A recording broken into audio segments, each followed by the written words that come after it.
Yeah. Right. Right. Okay. Welcome to Overwatch, and welcome to another episode of Coaching the Many. Today, we're going to be talking all about Breaking Bastion. We're going to be talking about a couple of different things as well. Like, there's actually a bunch of different heroes that are going to get used here. We've got Sombra, we're going to have Junkrat, and we're going to have Reaper. So it's like a good mix of three different heroes as we try and break this Bastion. The interesting part, like what really caught my gaze with this one was the email alongside the things ending in. It said, Bastion-centric team comps have been difficult for me to consistently counter, so I decided to pick up Junkrat despite not playing him much in quick play after realizing that I couldn't get much off hacking him. Thank you as well, Delphanu. Beautiful. It's becoming like traditional now. It's just interrupt the intros. Try and time it perfectly just to stagger me as best you can. I would like some help on using Junkrat to counter Bastion more effectively, as well as some corrections to my Reaper pick on attack. Okay, so I've also been playing Reaper a hell of a lot myself lately, so, you know, that should help with this, but we're just going to get started. Game SR, pretty much smack bang in the middle, around 2.5k. Guy we're looking at is FXY. And we're on Watch Point Gibraltar, one of my favourite maps, which is always nice. Otherwise, remember, first things first, whenever we load into a team, we're going to change, by the way, we're not going to stay on Soldier, is look at the team, think about what the team needs. Google has an interesting voice. Yeah, when I pre-screen these, when I watch through them, I flick through. It's like I'm looking and I'm going. I usually have audio muted as well, so stuff like this always surprises me, and I'm just like flicking through, seeing what kind of things are happening. So first things first, that's an interesting crosshair we have there.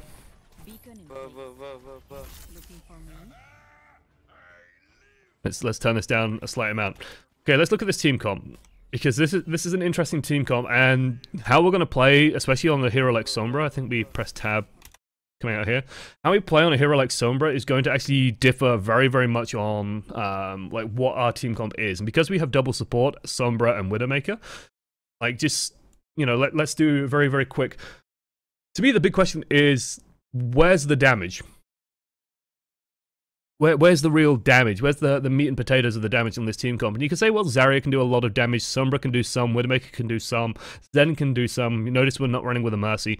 On current patch, that might be okay. This patch, I think this was on previous patch. It might actually be on current. Current is with the Mercy Nurse, but we can run with that, whatever. It's not the biggest deal in the world, and especially because we have Sombra, we're going to have more health packs than we know what to do with. First point defense, Watch Point Gibraltar. Like, you're going to be relying on people defending in the server room if you have a Sombra. Just good general advice. If you have Sombra on Watch Point Gibraltar, defend in the server room. Try and have someone try and defend in the underneath as well, in the tunnel, because you can use the health packs in there to huge effect. We'll cover what health packs you should hack otherwise. But it's like, where's the damage on this team lineup? So what we're going to have to do is we're going to have to be pretty aggressive with our Sombra play. The other thing I will mention in regards to just the crosshair, it's very nice to have a circle crosshair on Sombra, I find. Like the nipple style, like this style. Just because the circle sort of gives you a good parameter of where you generally need to be, and then you want to have something like a dot in the middle of the screen just to tell you where the middle is. He is like hacked, and he got like the purple knot on his chin as well. He's fucking dead man walking. What? What is this man mumbling about? Enemy is like... Mate, one thing is for sure, if an enemy is like hacked and he got like the purple knot on his chin as well, he's fucking dead man walking. Allow me to translate for you. If the enemy is hacked and he's got the purple knot on his chin, I believe he said, as well, then he's a dead man walking. Interesting. Interesting. Well then.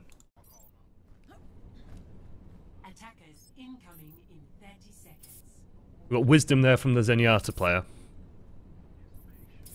So, actually, an interesting little tidbit for stuff like this. Sombra, when you're trying to set up with Sombra, like, you generally will have two health packs in mind, usually a third one as well that you can take if you really want it. So, on Watch Point Gibraltar, this health pack is a very good one to take, but it's sort of low priority on the first part of the map because no one's really going to be fighting here for the first 30 seconds or so. After that, you're definitely going to want to take this one. The small health pack more over this way inside the small room. Very, very useful, very hotly contested health pack. Your team as well, which you will be defending usually in this sort of area, will be able to pick it up very easily. Of course, ideally your team would actually be defending more up here, but we don't always get what we want.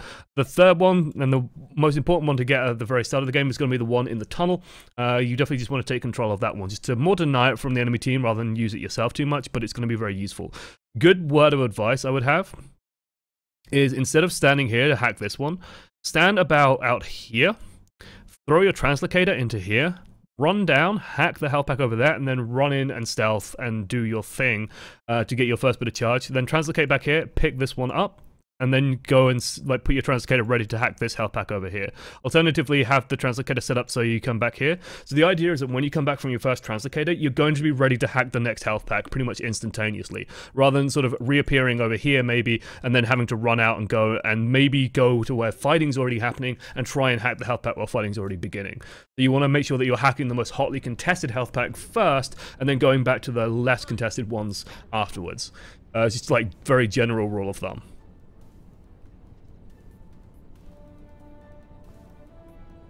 Did I stir my coffee? I didn't stir my coffee. That's actually a disaster. 1 second. I'll let you guys listen to the wisdom of the Zenyatta again while I go and get my spoon to stir my coffee, because I need it. Oh, disaster. Disaster.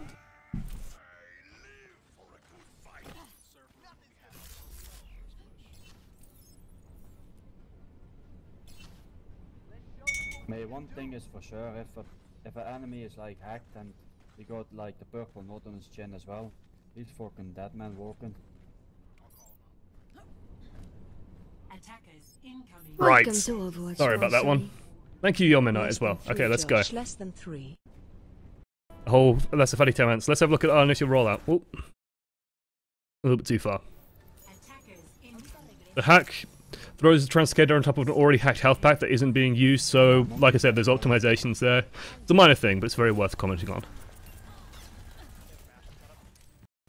So, highest priority when we're engaging on Sombra. First things first, like, be very careful about when you activate your stealth as well. I know it gets us there faster, but activating it here means that by the time you get to the front line, like, by the time anyone could actually spot us, we have a third of our stealth left, so we're already sort of running into the front line.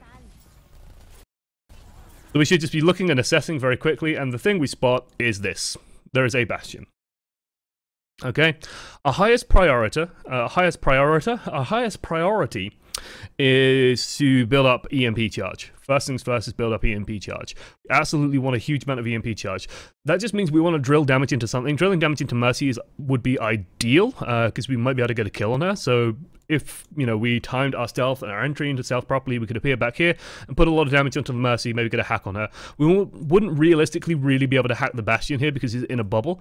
So we'd have to de-stealth like right next to him, and then Zarya is just going to shoot us, someone's going to shoot us, and we're not going to really be able to do that. You could, in theory, drill damage into the Bastion as well, as long as we're building that EMP nice and quickly. But then, like, the fact that we are now aware of the Bastion means that we have to be very, very conscious of it. 1 second left on our Translocate, we've got to use it, good. The fact that we've got the hack on the Bastion, super, super nice. Like, we want to just continually do that. Again, we're activating stealth just a touch too early. Very nice hack on that. Get finished on the Zarya, good. Got 5 seconds to go. I like the fact that we're playing aggressively as well. Like, I'd say, again, like, we're activating stealth just a touch too early. We don't want to activate invisibility this soon. You know, just to go back to this Translocate, like, I know we want to get back to the fight faster, but we want to get into a position where we can actually do a lot of damage. And, like, our stealth was just basically a very small speed boost that wasn't really getting us too much of anything. We get a little bit lucky with that hack, but it works out. And because we have 2 normal supports, we do want to be playing that a little bit more aggressively, that little bit more aggro, and just trying to look for a couple of kills. Because, again, we don't have those kills available to us normally. I'll also say that we've sort of gone back to the same health pack repeatedly, and this is a health pack that no one's actually using. So we definitely want to be sort of thinking about taking that one, or at least spreading ourselves out. That's a little bit better. The health pack in here is also about to go away. That Translocator I like a little bit more. Guys, I think we have to jump down. Okay, stop shooting him. When dealing with Genjis, you're basically waiting on the deflect. If Genji doesn't have dash and he starts a deflect, it's a free hack, because hacking, the amount of time it takes to hack someone is less than the amount of time as deflect, and Genji's kind of locked into it, so you're always going to get that hack off. For the payload. You have a health pack that you can go and pick up, just to build up your charge a little bit more, and not die to stuff like that. Like, there's no reason why we just didn't stop for a second or two and pick up our health pack here. Like, as Sombra, don't forget that you can hack health packs for yourself as well to get use out of. This Reinhardt's going to die. Feels pretty bad, man. Right, and this is where we want to start talking about Bastion. And, like, how do you deal with Bastion? How do you deal with these Bastion strats? To me, the answer is relatively straightforward, but okay, that's scary. We'll comment on this in a second. To me, the idea is relatively simple. The key with Bastion strats is it's a tough nut to crack, right? It's actually very difficult to break the Bastion strat on that first time round, but once you've broken it once, getting set up again is extremely difficult. It's extremely difficult to get it back going again, and to me the key is you beat it once and then you just never let them set up ever again. And especially when you start getting to areas like this towards the end of the point, where you will have spawn advantage, where you'll be able to leave spawn and contest and fight quicker than they can when you have the shorter reinforcement times. This is when you really want to leverage that advantage. You want to try and get rid of the Bastion, try and get a couple of ultimates onto it, maybe clear the point, and then just never let them get set up again. And if you do let them get set up again, then you're going to be back to square one. The idea is just don't let the Bastion sort of get back into position, kill the tanks when they're on their own and they don't have the Bastion with them, and exploit that immobility and exploit the predictability as well of their team lineup. Just a small note on Sombra.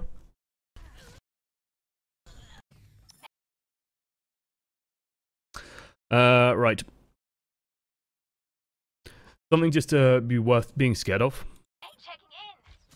When you see this. Like, we don't know 100% for sure that that's a sonic arrow, but the fact that he shot it into a wall, I mean, it is a Hanzo, so he could just be shooting the wall and hoping that someone dies. But it's usually the sign that this is a sonic arrow. So even if you stealthed and ran out here, you know that you're probably going to be spotted. So just treat this with respect, and like the reaction that you get at the enemies as well, because we sort of throw the Translocator back up. This Winston knows where we are, so that is definitely a sonic arrow. You could, in theory, stealth and just Translocate out, but honestly, this is too late. You can't contest this, so there's not a huge amount of point. Now we're kind of stuck. Guys, come back. Let Ryan die. Come back. Come back. Come back. Come back. Come back. We definitely don't want to do this without a Translocator up. Come back. Come back. Come back. I like the fact that this guy's just yelling "come back" as if it means anything. Oh my god. It's not that hard. Can you guys come back? Thank you. Just wait. Just come back. Just let him push even more. It's okay. It's a perfect. Just wait. Oh, the most annoying human being on the planet. Okay. How do we get out of this situation? How do we get out of this situation? It's actually pretty simple. Remember when I said that you can, as Sombra, you can hack health packs for yourself? You would actually be fine just taking that health pack, throwing a Translocator like here, and then looking to do some disruption. And just like being a constant threat in the backline.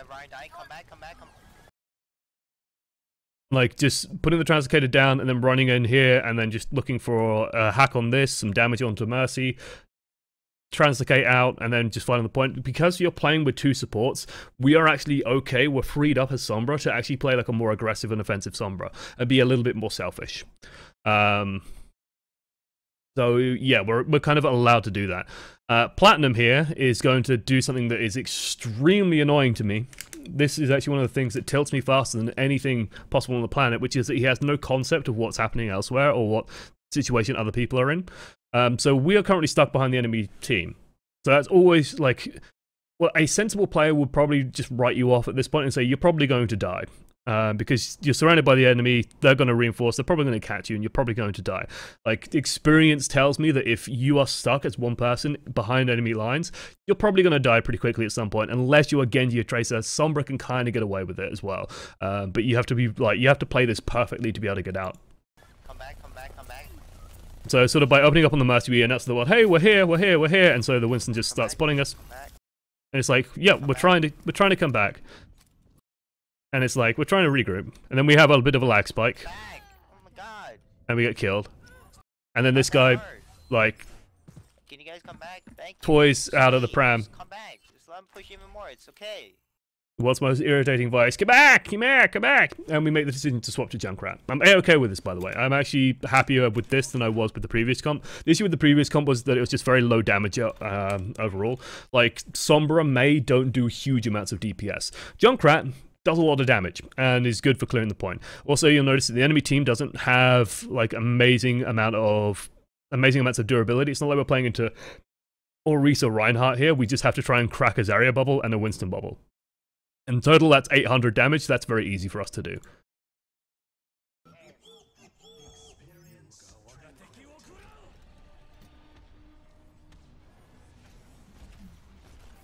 So that's the sound of, by the way, like, when you're leaving spawn, again, just try and pay attention, think about what's happening with the team fight, if we just listen.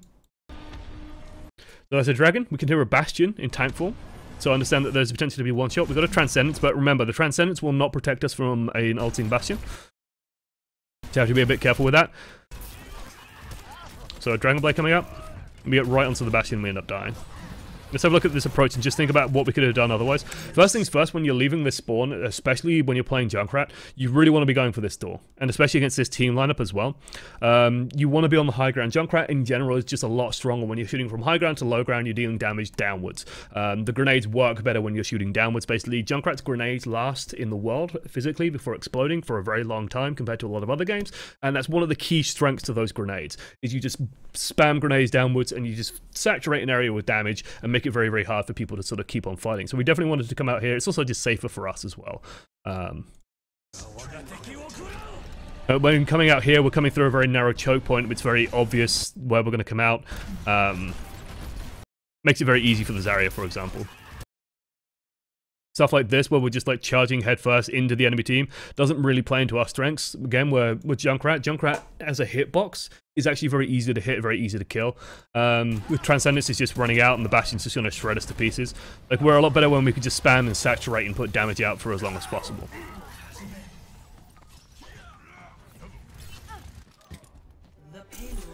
This is where we want to just try and regroup. So don't do anything fancy here. Honestly, your best bet would just be to concussive mine and get out. Try and get to the high ground over this way. Would be super nice. But you just want to out. Good. Just keep getting out, keep backing up, back up. Honestly, you would be fine stopping firing, by the way, at this point, just to try and let the Zarya cool off a little bit. Again, running across here is a little bit dangerous. You would have been fine just going up to the high ground. Just taking control of up there, because the enemy team, again, they do have tools to counter that with the Winston and the, what's a Roadhog? Well, that was a Torbjorn for a second. With a Winston and a Genji, so they can come up and counter you, but you can at least make them fight for it. You have a Zenyatta as well who can help support you. Yeah, sorry, I got it. Otherwise, like, now we want to be fighting, so just shatter that barrier as best you can. Good. Just tunnel damage as best we can. Enemy team is using ultimates well.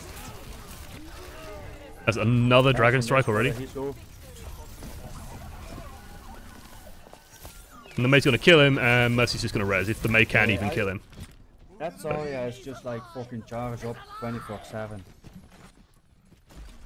this is all basically one solid push from the enemy team. We run out, we do a ton of damage to the Bastion with the Roadhog's help. Manage to get the kill. Focus on Mercy next. Good. Get rid of this area. Like, again, don't... Just to quote Junkrat himself, aiming's overrated. When playing Junkrat, like, trying to go for specific targets is always very useful. And, like, we dash out and we know where the Bastion's going to be. We exploit the predictability, which is what we want to do. And we just smash people into pieces. I've seen many Junkrats pull successful plays by running into the middle of the enemy instead of taking high ground. That's part of why I dislike the character so much. It can work, and like the idea as well is that you can just die on people and like total mayhem will just ruin a Bastion. But the more consistent strategy is just holding ground properly. That, and it's like running in front of your tanks and hoping that it works is generally a bad idea. It will stop working past a certain point. But grenade connects, concussive mine, easy kill. And look, at this point, you would be okay just putting a couple of grenades here, hiding around here, and dropping the Riptire, and putting the Riptire to work. Part of the reason why is, like, Riptire will be okay-ish against Bastion, but Bastion can kill it pretty consistently. If we could just get dumped off over here. Okay, first things first, yeah, we didn't control our fall there very well. That's actually quite funny. We get punted up here, so understand that if you're falling this way, just hold hold D and you'll get closer to land. You have a decent-ish air control in Overwatch, so.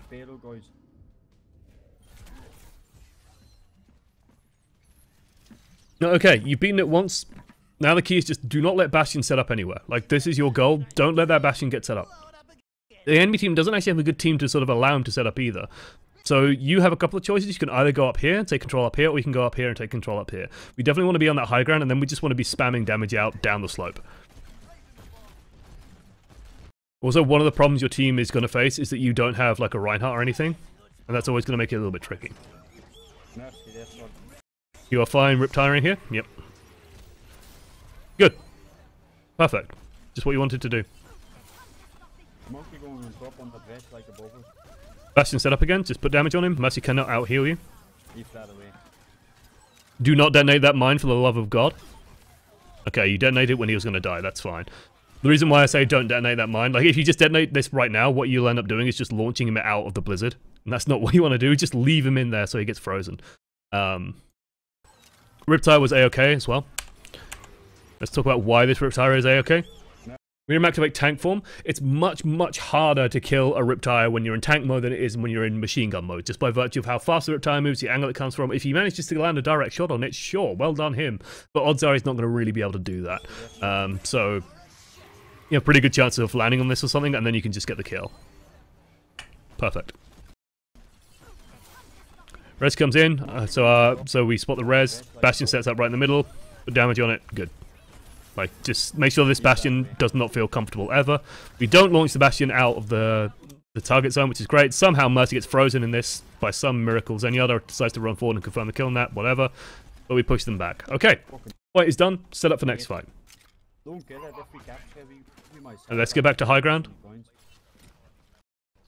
Again, I'm not happy with us just staying on the low ground like this. If you are going to set a cheeky trap like this, then don't be afraid to just put a bomb next to it as well. These traps can do a lot of work, but you definitely want the bomb there. Case in point. Like, if you don't need it to move, then you don't need to worry about having it. Don't need to worry about holding on to it. And if you do need one to move anyway, you probably have one in reserve, so. Okay. Bastion's dead, okay. We can just take this easy. Don't overthink this, don't rush forward with this one. Notice that we were like desperate to retreat towards high ground where we'd be strong anyway. End up getting the Genji, that's great, because he was Dragon Blading. Winston's annoying, but just do keep in mind that the Bastion is our true threat. And he is, like, he did get rezzed by the Mercy. Bit rate's a bit low, so it's kind of hard to make out exactly what's happening, but we'll try. Dragon Surge combo. One of the most effective in the world. It'd still be okay. The Road Dog's doing a good job here. If anything, like, if I had to suggest changes for this team lineup, I would probably swap the Mei for a Reinhardt. It sounds weird to say that because it's like, well, what good is Reinhardt against a Bastion? But it makes it very hard for the Bastion to get set up if he's walking into a team that's behind a Reinhardt barrier. Hey! Thank you so much. With YouTube Red your me and Torb video for watching at work. Love your work. Keep it up. Thank you, Robot Lady, and I'm glad that that alert is working now. We got that working, more or less. I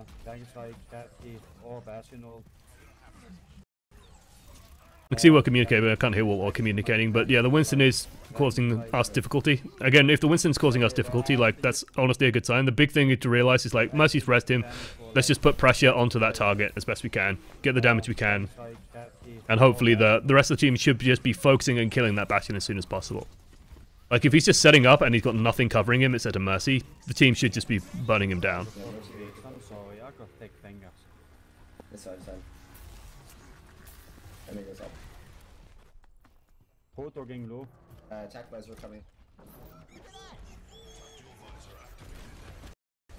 Enemy team's going to be spamming on you, but we spam right back, which is good. The Winston's trying to contain the spawn, but no one's actually pushing the payload, so it's kind of irrelevant. We have no ults. Good, just stay on this Bastion. That's unfortunate. This is like us. This is like inexperience with the Junkrat. We have no ults. Like, once this comes out, it's like, okay, just be very, very careful with these conch mines because you got to be aware of they are also designed to be heavily knockback or have a heavy knockback effect. Bastion has 300 hit points, so he needs a lot more than the usual combo of 1 grenade, 1 conch mine. Because all we end up doing is we sort of reposition him to a decent-ish position where Winston can also cover him. And then team's gonna have a couple of issues. He's so low. Luckily, Google is doing work. What you want to see out of Google. And Soldier cleans up. Okay. Interesting position for that trap. A little bit unnecessary. And again, just the danger, like this is actually a very nice little concept. Thank you, the whole warrior. The Harai. No small part due to your vids. Keep up the great work. You're most welcome, friendo. Right. The Ha Warrior. I know I almost called you the Hall Warrior, which is something completely different. Just a very good illustration here of the dangers of running forward in a straight line. Notice for a brief period of time, we just run straight at an enemy. We are on 200 hit points. Running forward, running forward, running forward. Instantly take a shitload of damage, probably from the Hanzo, and then take another pack of damage from the Hanzo. We just be a bit predictable. Also, if you want good trap locations, just dropping a trap down in here or here or here. Like, this is actually a very good spot for Junkrat because you've basically got 4 very narrow pathways on either side of the payload that the enemy team are probably going to run through. So there's actually some really good positions here for these traps. Focus.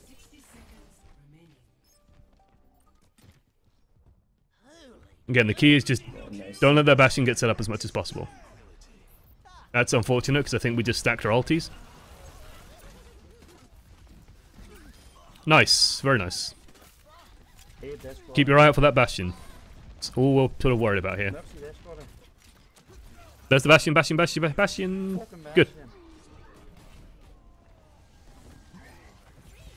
We popped him, we got a Blizzard as well. Very powerful ultimate. Looks like Mercy got caught by it. Great.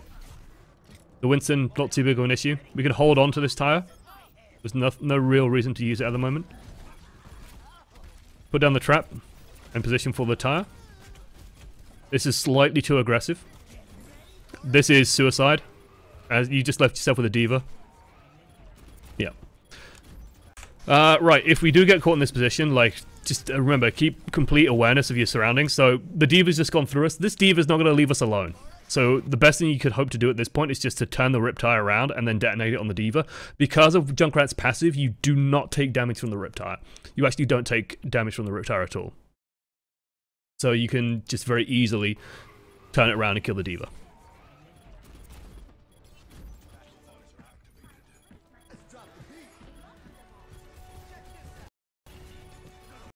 I also think that, like, our positioning in general is a little bit too aggressive. Like, we would be fine just staying about here, and just, like, you can bounce grenades, okay, it's very blurry, but you can bounce grenades off these struts very easily, and just get some good bounces going. You can just saturate this area as well, and you can really do a number on stuff like the Winston. Just, Bastions are very easy to locate as well. They have very distinctive sounds with their guns, so they're very easy to position and spot out. Now, it's in tank mode. It's okay, we traded for it, but they have a Mercy. Note how good Mercy is. Whatever. Overtime. But they got it in overtime. And the guy said, it's okay.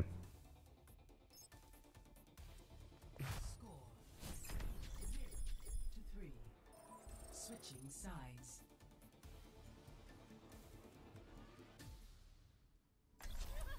Prepare to attack.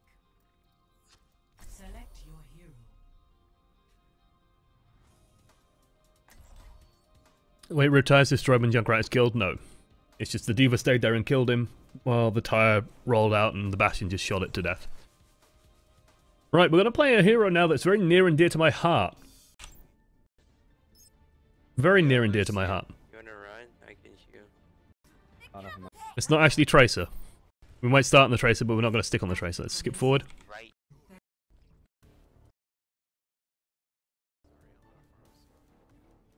Are we going to go roll out with this team lineup? Looks like we are. Okay, let's talk about this team lineup. Again, where's the damage sources? Mostly us. So we're going to be looking to put a lot of pressure on. This is a team lineup that could start going off very explosively. main idea is just to try and create as much space as possible for this Widowmaker.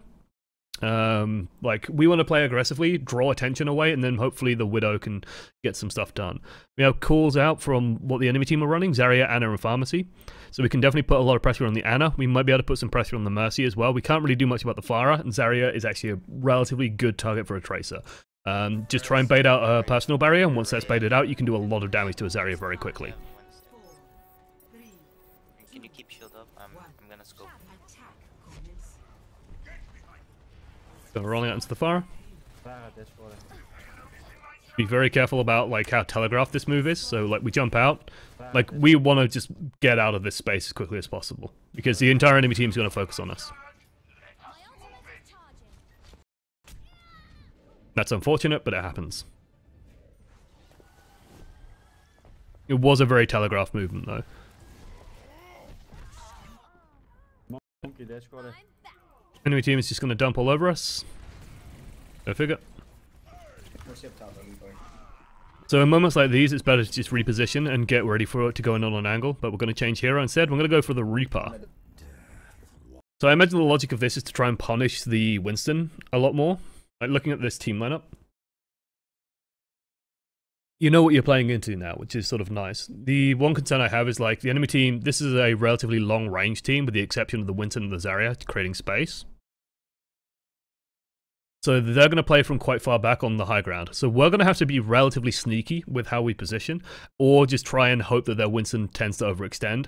If the Winston keeps jumping in, then we can just punish him super, super hard. But otherwise, we're going to have like, we're going to have to be a bit clever with how we move. We can't just sort of run forward and hope because we don't have a Lucio, so we can't speed boost into them. And we can't really just follow the Reinhardt either here because the enemy team's probably just going to keep their distance if they know what's good for them. Never mind. Good.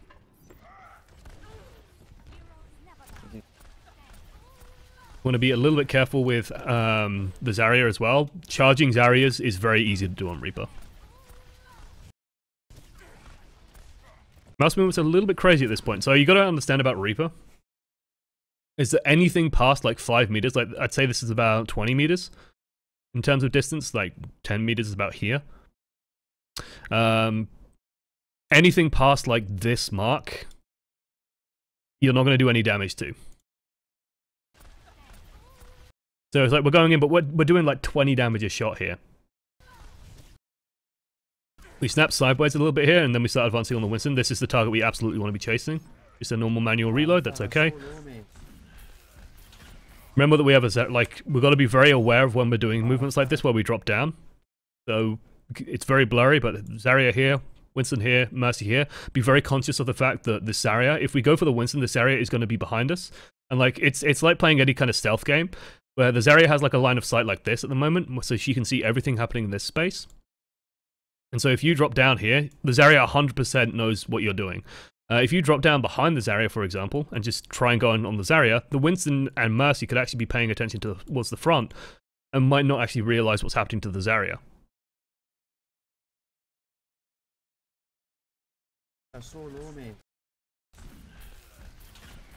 So we, like as Reaper, you can afford to sort of be aggressive like this and sort of just pick whatever target you want. The big thing I would say is like, yeah.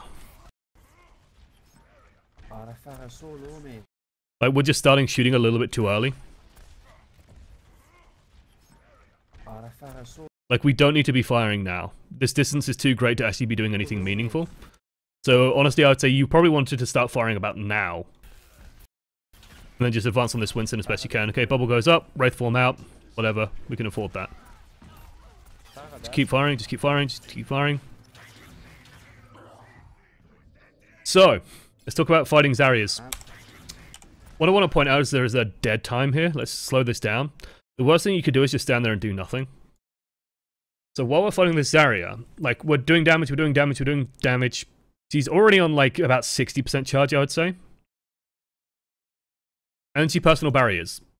We still have 2 shots left, and we just stand here, and we put a shot into a barrier, and then we have 1 bullet, and we just stand here kind of awkwardly. Wraith form's on cooldown. We have no options left. We try and manual reload after a little while, but we just end up dying. There are alternatives here, and like the worst thing to do is just stand there and take it. Like absolute worst thing we could do. We could peel off the Zarya once this bubble goes on and just try and pursue the Mercy. we could just blow down her barrier and just try and keep killing her, which is honestly probably what I would have gone for. Because the idea is this, the theory behind that is this, and it sounds scary and it sounds dangerous, but if you're landing these shots, so 2, 3, now we're really closing the gap, she's quite low. Like, one of these shots would probably blow down the barrier, especially with a little bit of help. And if everyone just focuses down the Zarya and blows through her, you can actually kill her surprisingly consistently. So, yeah, we land a relatively good shot there. Into the barrier. Because the danger of, if you stop firing, this Mercy's healing the Zarya, you're taking damage and you're not doing anything. So we just got to make sure that those downtimes are not there. So unfortunately, we don't have Wraith Form here, because, well, would have been nice. And I know it's very easy to sort of be judgmental when you're watching it in slow motion, but it's... You just got to make sure that you're being active. We are doing our job though, we're keeping pressure back, like we're pushing the enemy team away, so this Widowmaker's having a good time, shooting away. Zarya eventually goes down, good. The nice thing about playing Reaper is this, even if a Mercy is healing a target, you can still brute force through it. Okay, so we can see where they're coming from. He's dead, squad. You just bide your time. Shoot. Good, Wraith, go. Nice, perfect. Clear the point. Good. Now just shoot the monkey. A little bit chaotic with our firing.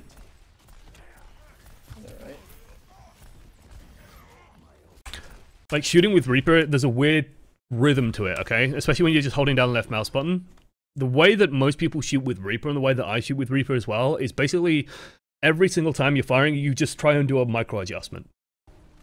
So it's not like you're doing a tracking. It's not like, you know, if you're playing Soldier 76 and you've got a target, and let's say like this is the target and this is the target's movement. So target starts here, T1, and ends it here, T2. Okay, this is position. So it's moving, it's moving, it's moving, it's moving. You're playing Soldier 76, right? What you want to do is you want your crosshair to kind of mirror the movement, right? You want it to be pretty much directly on top of what the enemy movement is. With Reaper, it's a little bit different. With Reaper, it's more like... Let's get another color. It'll be more like this. So you fire your first shot, and then like the adjustment isn't quite accurate, but then you snap it into place. Actually do this a bit more accurately. So it's not quite to place, but then you snap. Snap. Snap. Snap. And it's like a snapping into place. It's like you're sort of loosely following, but then you just do a little flick just to try and get it dead center on the target at the time. And it is kind of a strange movement, but it works very, very well. And if you watch a lot of people playing Reaper, that's sort of what it looks like. It's like a loose track, and it's very similar to how McCree and Widowmaker aim quite often, which is like you have a loose pursue of the target, and then a snap to where the target is. So if you try and follow what we did to this Winston, the dragon's coming out, clear the point, we do a good job there. Spoiler alert, guys, if Hanzo's dragon striking blind, he's just dragon striking across the point. So just get away from the point as best you can. Slow-mo. What we want to try and see, first things first as well, again, get a dot in the middle of your screen. It's just incredibly useful. Again, dot circle is very useful for Reaper. Akira, okay? Okay, we're going to reload. Getting ready to go back in. Winston has been discorded. Big target. Missed the first shot. Land the second one pretty well. A little bit of overcomp there. Not quite compensated properly there. Way far away there. Way far away there. We just missed 2 shots on a ulting Winston. Way too low there. There we go. So we had some clear misses when playing Reaper. That's never a good sign. This also feels like, I don't know, maybe our sensitivity's too high. Maybe we're just panicking and overcompensating. And what I'm seeing is a lot of over-aiming, which is usually a sign that your sensitivity is too high. What do I mean by over-aiming? It's when you've brought the crosshair, like, you basically drag the crosshair all the way across the target here. And then we end up shooting, like, here. We over-aim again, and we end up shooting, like, over here. So we're overcompensating, which is a sign that our sensitivity is too high. If you don't think it's too high, then just understand that you are over-aiming, and like try and internalize that, and just try and calm your movements down a little bit. I know that Winston knocks you about quite a lot, but it's very doable to land these shots. Sort of like flick shots, yeah.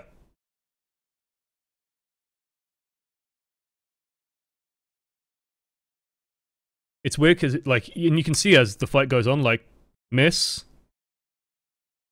Unfortunate, but miss. We end up shooting the payload. We shoot the payload again.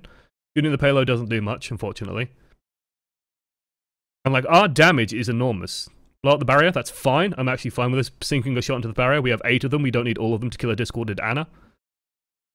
I want to point out as well, like, how little damage this shot does. Because we miss, apparently.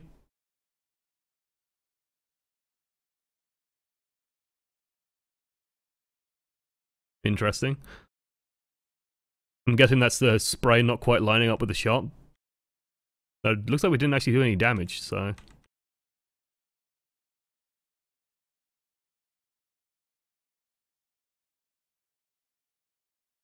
All signs that our movements are very chaotic. We need to calm them down slightly. When I play Reaper and similar heroes, I never hold the trigger but click on each shot. You can get away with... You can hold the trigger. Clicking is more accurate, but... Like, you do get... Like, if you just hold the trigger... Okay, this feels way faster than it should be. What? Oh, whoop. They're wasting a lot of stuff.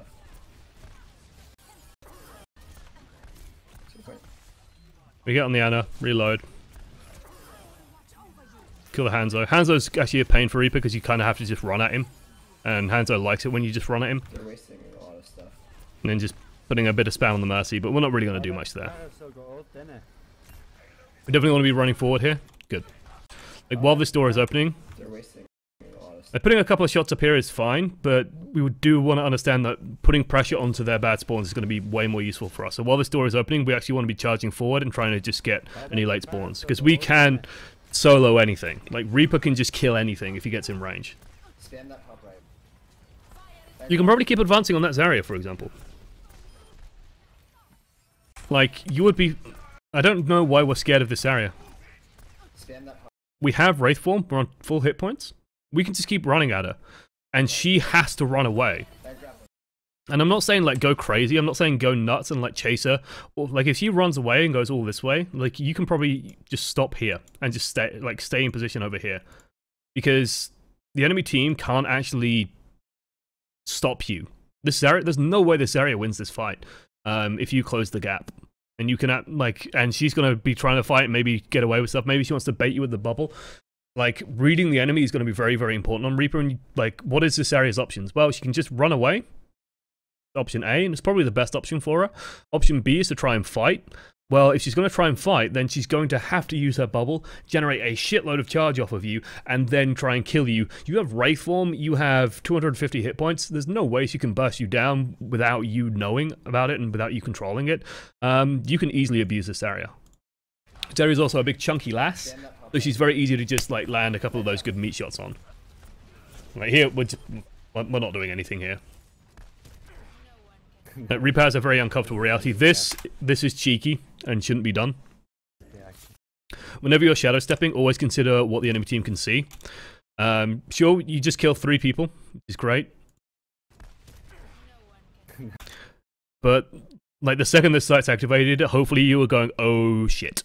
Because this person can see you, this person can see you, Zarya probably can't. But this is a shadow step that's just a bad habit. Better places to shadow step here, up here, way less likely to be spotted, especially if you do it towards the front of the nose cone.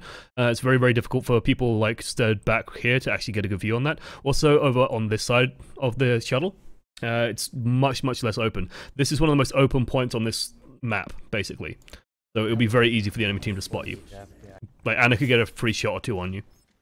Gives her a little bit of ult charge. It's unnecessary. And if you wanted to get up here, you could just run. Very easily. Try and get that Mercy. Well, she's pretty alone. Just run at him. Winston can't really do much.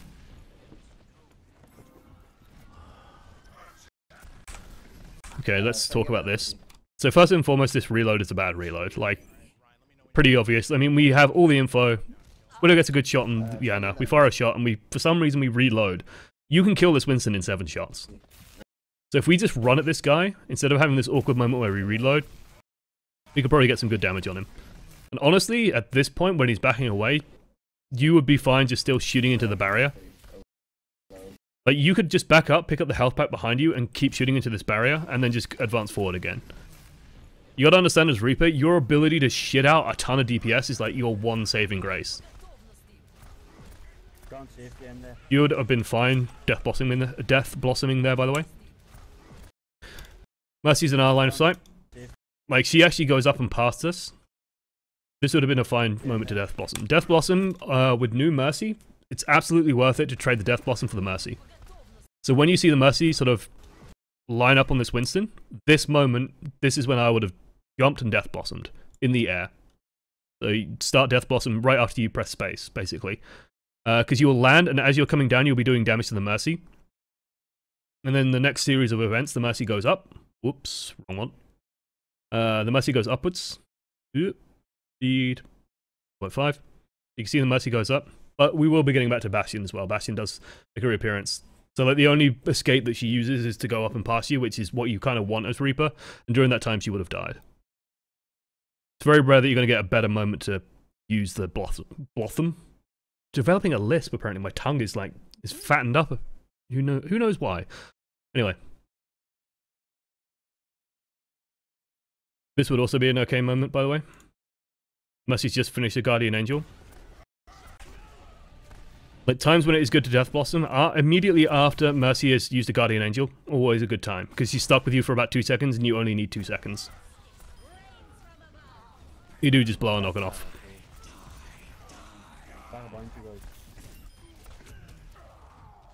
And the Pharah nails us.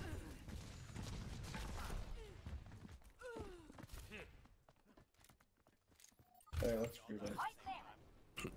Okay, that's unfortunate. Don't go in yet. I'll let you know. That is unfortunate. But, are you... I think that was AFK. That's very unfortunate. Again, when you're doing these shadow steps, never do it in a position where the enemy can really see you reliably. Like, doing it here is infinitely better than doing it here. Just in case of stuff like this, or like a, you know, let's say that the Hanzo is just like staring out through this doorway, which is very possible. It's very easy to get caught and just spotted by something. So just doing it up here is way safer. I think that was AFK. Like, it is very possible for the Hanzo to be like at this doorway. There's no, like, and in terms of like travel time, there's no huge difference between doing it over here and doing it over here. But this spot is like way more hidden from this. So always consider enemy sightlines. Always, always, always. Guys, group up right where I am. Platinum disconnects. Unfortunate. Yeah, he's coming back. His computer crashed. There's a Pharah shooting us from above, by the way. We need to pay attention.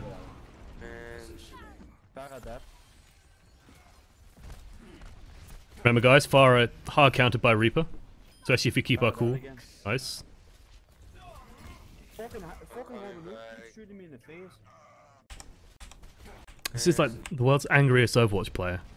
So just audio is super important. His computer crashed. Running in, we're getting hit from above. We saw the Pharah moments ago. We know that she was probably in around this area, so we know where she is. It sounds weird, but just the act of shooting at the Pharah can dissuade them. Alright, let's group up. We can do it without him. This is always a fun situation to be in when you're like on the same level as the Pharah, when you're just like eye to eye, and it's just like, yeah, distance ain't gonna save you now, bitch. Shooting me in the face. I'm dead. Zenyatta is confused that the enemy team seems to be shooting at him. Okay, meet up by the Overwatch logo. See where Mercy is? There's an Overwatch logo. Mercy. Yeah, there. I'll group up there because we don't want someone to... Just wait, guys. Just wait. I've got transcends in like a second. Okay, let's go in now. Anyone else got any also? No, I don't know. Drop down. You are free to press the I need healing button here, by the way, just to get the team to pay a little bit of attention to you. Run into the trance. You're A-okay just running into the trance, by the way. As well. Like, trance, this is the time to go. This is the time to do things.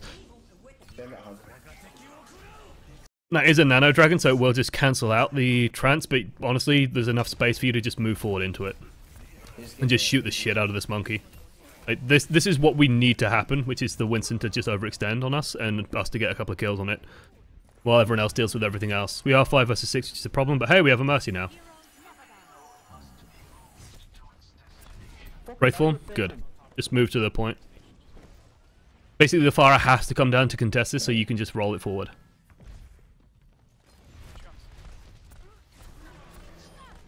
Oh, she lost that one.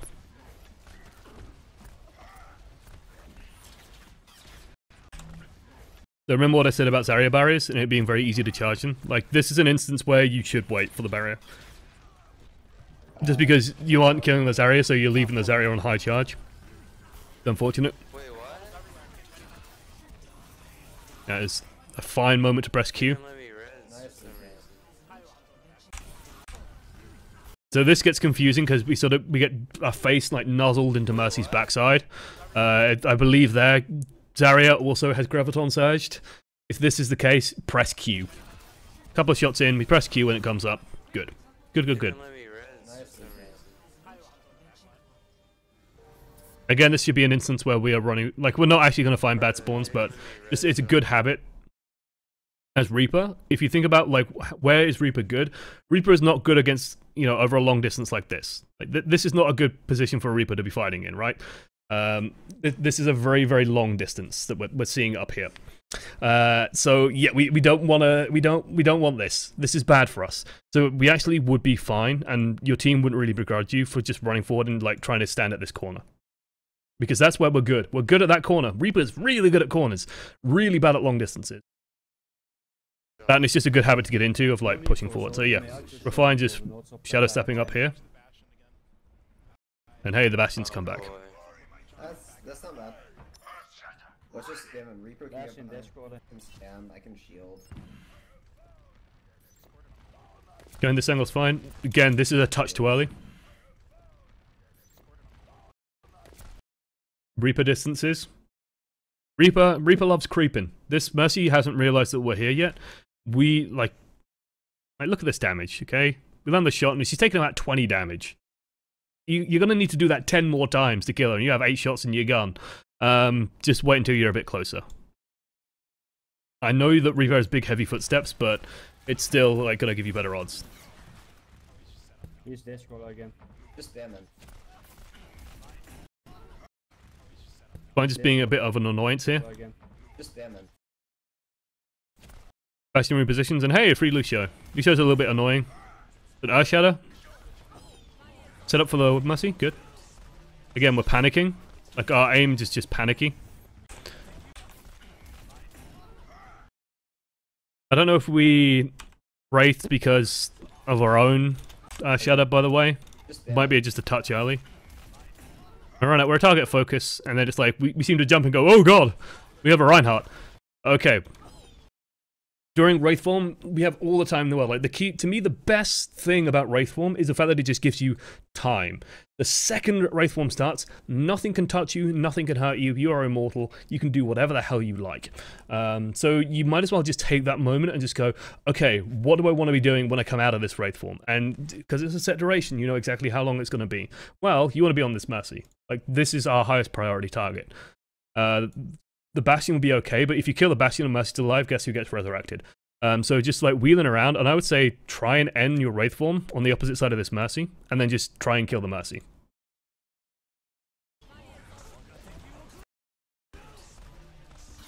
It doesn't quite work out that way, but it partially does. But again, sensitivity seems just that a little bit too high. We're fine just blasting through the Bastion.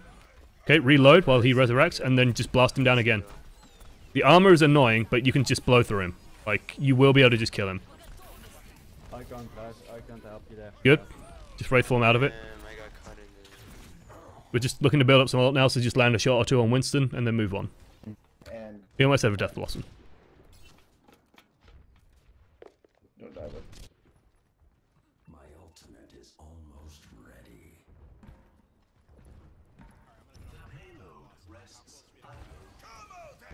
Send me. So again, you would be fine just going to the corner, or you'll be fine going back to the side pathway. Death Blossom is ready. Just be very careful about doing this repeatedly. So I'd say, like, if you do this time, then don't do it again the next time. Otherwise, they will just start suspecting it. You cannot just run at the Bastion. Help us with the ape. The bridge. So this is a sort of poor knowledge on our part, but this distance is more than enough for Bastion to kill us. So we pop out and we shoot the Lucio.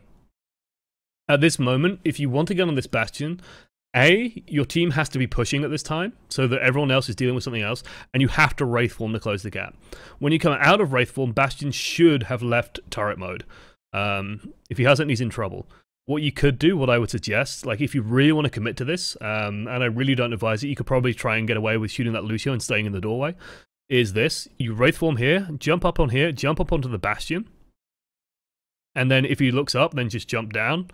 Where I'm drawing a penis here, and then Death Blossom when you come out of it, if the Mercy decides to try and stay and help the Bastion. The idea is you want to make sure that the Bastion's a little bit, like, the Bastion is still trying to draw aim on you, still trying to draw a bead on you when you come out of the Wraith form, so that when you start the Death Blossom, he doesn't have you already in his sights. Like, he cannot be shooting at you when you start the Death Blossom, or he will just kill you. So you want to sort of confuse him by jumping up, jumping, and then Death Blossoming. Very risky, could work, could backfire. Chances are, what I imagine would happen, is you would kill the Mercy and Bastion would kill you. Still kind of a win, but not the greatest in the world, and with this area already dead, we're in trouble. This is a no-no. Like, don't just run at Bastions. Because this happens. Spin Bastion. I have grabbed dead. Okay, regroup. You have a grab, you have one shot.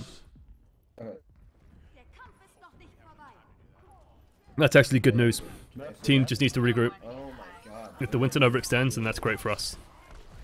Do not overextend, do not overextend, do not overextend, do not overextend. Okay, everyone group up.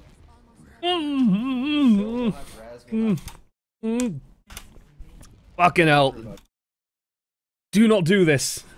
do not ever do this. If anyone spots you and starts shooting at you, you will just instantly die. We'll have Raz, we'll have grab. Yeah, if you pop your grab, maybe. Like, honestly, you are fine, especially when your tanks get in a position, just trying to control this corner. These two tanks cannot actually very, like, reliably contest this corner from you. And the Bastion sure as fuck can't. The Bastion has to move. The Bastion doesn't want to stand on this corner. He's not going to do that. So you can actually make this corner a living nightmare for these guys just by standing here.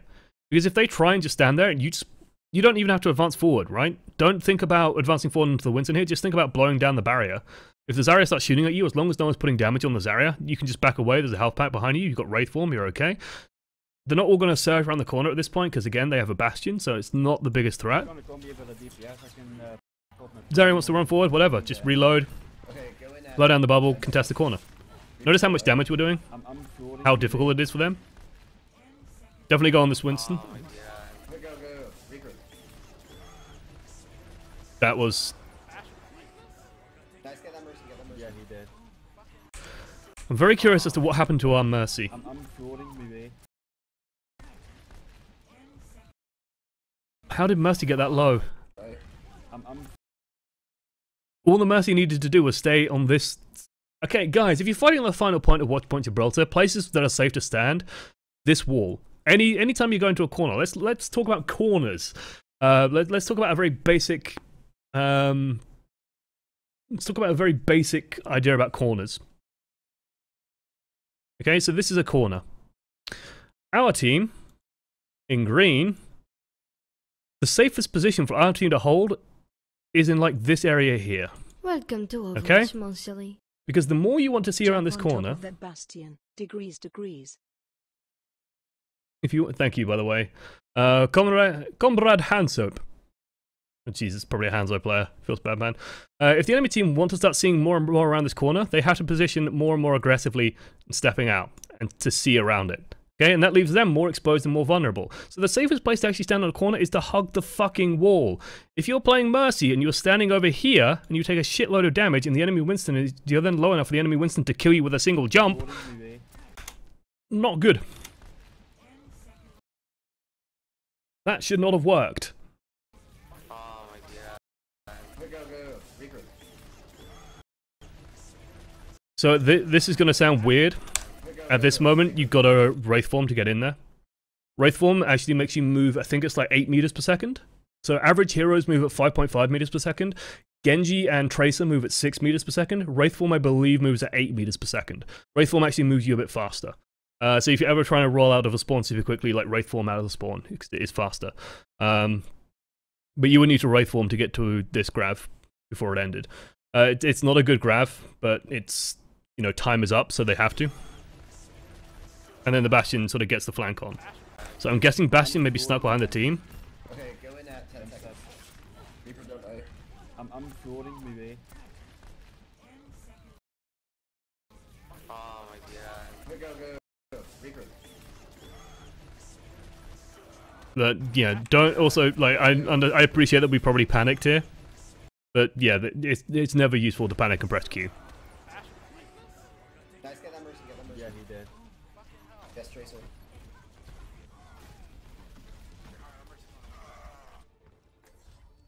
With a sneaky beaky like Bastion flank. The hands were just. Yeah, But hugging the corners. Hugging corners is very important, guys.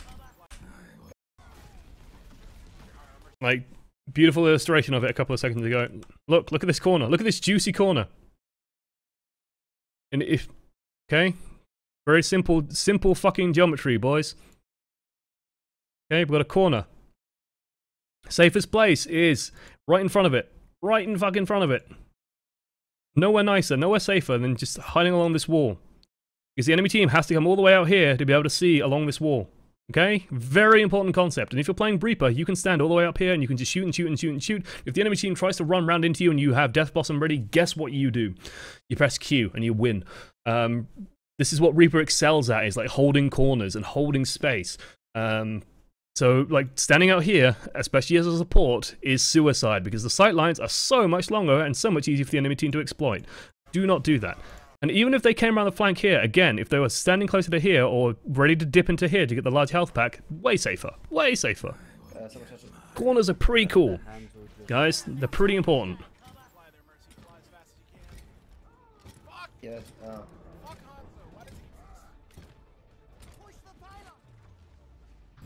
I like corners. They're good. They're useful. Right. Biggest issue. Just to sort of circle back around so we consider play the game. Ooh. Let's not. Biggest issue. So first things first, like you guys, the team comp was not great coming out the gate. Like, Sombra Widow is just not enough damage to do anything. Sombra Mei is not really enough damage to do anything. So you're not going to get too much done there. Like the Bastion with a Mercy plugged into him.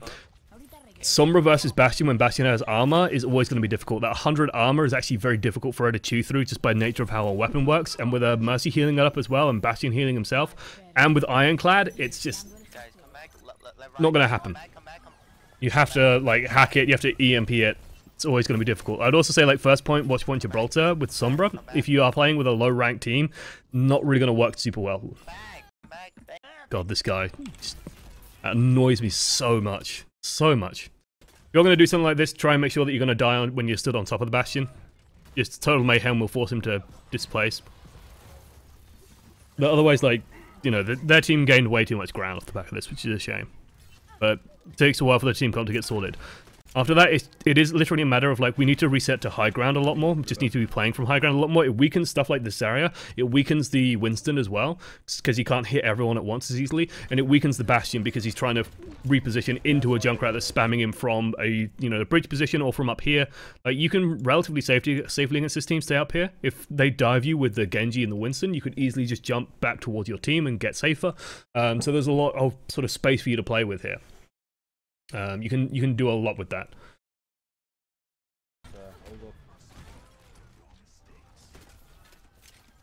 Other than that, like, again, the key to me, all Bastion strategies rely on that initial sort of heavy punch. Once you have broken it once, just make sure that the Bastion can never really get set up again safely, and you should be okay. The theory is that basically Bastion will stop functioning because he won't be able to ever get set up to actually do real damage, so they're basically playing with half a hero because they're trying to use Bastion recon mode, or Bastion's just constantly self-healing because he's such a big, chunky, easy-to-hit target that it's very difficult for them to do anything. And if they're playing Bastion Hanzo, and you're playing a more traditional comp, if you had a Reinhardt, for example, instead of the the Soldier 76 or the May or whatever, and we're just dishing out damage, then whatever. Hold down right mouse button when you're in situations like this, and maybe you'll slide towards the ground instead of sliding towards the ocean. It is the Mediterranean, more or less. I suppose it's where the Mediterranean meets the Atlantic. But I imagine it's still relatively warm and nice. It is nice as Gibraltar. I've never been, but I've been to southern Spain before. It's quite nice. Otherwise, right. I'm going to start taking questions. Feel free to ask questions about Sombra, about Junkrat, about Reaper, about dealing with Bastion, about dealing with cheese of all sorts, Torbjorn, Symmetra, whatever. I'll start taking those questions, and I'll see you guys relatively soon in part number 2. BRB.